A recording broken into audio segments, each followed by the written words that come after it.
Marilyn Manson and Twiggy Ramirez split during the early part of this decade, but now they've settled their differences and have reunited once again. Ramirez will join Manson on his Rape of the World tour, and once again, Geordie White will use his Created for Manson stage name.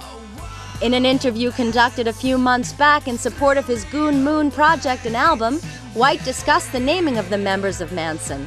He used the same formula of picking a female icon and a serial killer. He talks about using ultra-thin model Twiggy.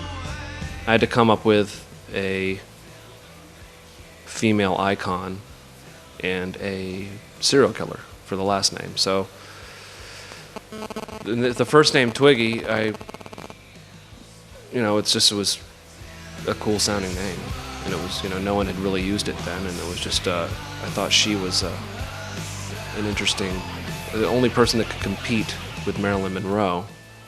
I thought would be Twiggy, because she wasn't American, and she was definitely just as, a powerful icon as Marilyn Monroe was. And when it came to, again, this was really pretty much competing with the name Marilyn Manson, both names. He then talked about choosing serial killer Richard Ramirez. And when it came to Ramirez, he like Manson had ties to rock music.